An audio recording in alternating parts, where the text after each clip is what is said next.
तनाव को पहले समझने की जरूरत है। इसको हम बहुत पॉपुलर शब्द है स्ट्रेस, बहुत लोग प्रयोग करते हैं, लेकिन स्ट्रेस हमेशा प्रॉब्लम नहीं है। स्ट्रेस इज ए मैकेनिज्म, ये नेचर ने हमें दिया हुआ है। We call it stress mechanism. तो ये स्ट्रेस मैकेनिज्म हमारे लिए एक तरह से मुसीबत को झेलने के लिए स्पेशल शक्ति प्रदान करने का मैकेनिज्म है। जब स्ट्रेस हैंडल नहीं हो पाता है ना, तो ये डिस्ट्रेस बन जाता है। Stress is nothing but a reaction of our body to our perceive threat.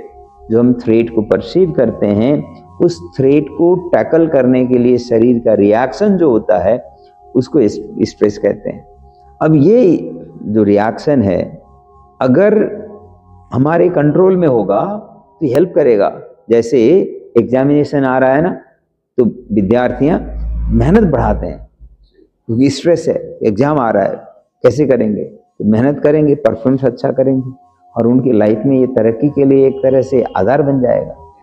लेकिन जब ये स्ट्रेस कंटिन्यूअस हो जाता है और उनके शरीर के हैंडल करने के सामर्थ्य से ज़्यादा हो जाता है, तो उसका शरीर धीरे धीरे डिजेनरेट हो जाता है, कोलैप्स मोड में चला जाता है। उसको रीजनरेट करना, रिपेयर करना, मेंटेनेंस करना, ये वाला पार्ट रह जाता है क्योंकि कंटिन्यूअस स्ट्रेस हो गया। तो इस तरह का कंटिन्यूअस स्ट्रेस अल्टीमेटली डिस्ट्रेस में ले जाता है।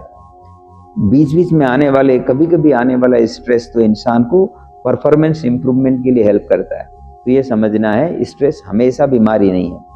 और जब ये कंटिन्यूअस आने वाला प्रॉब्लम होता है, उसको रिवर्स कैसे करना है? हमारा परसेप्शन, देखो इसका रूट क्या था? फियर। तो फियर से स्ट्रेस पैदा हुआ है, तो फियर को हमें कंट्रोल करना सीखना पड़ेगा।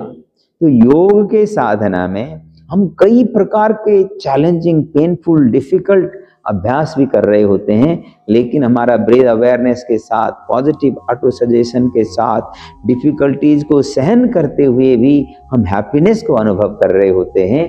परिणाम स्वरूप व्यक्ति के अंदर समय के साथ रियल लाइफ सिचुएशन में जो चैलेंज अनुभव होते हैं या फेस करना पड़ता है, उन सभी चैलेंजेस को फेस करने के लिए फिजिकल, मेंटल, इमोशनल लेवल पर सामर्थ्य विकास हो जाता है। तो इस प्रकार से योग का अभ्यास व्यक्ति को स्ट्रेस हैंडल करने के लिए तैयार कर देता है।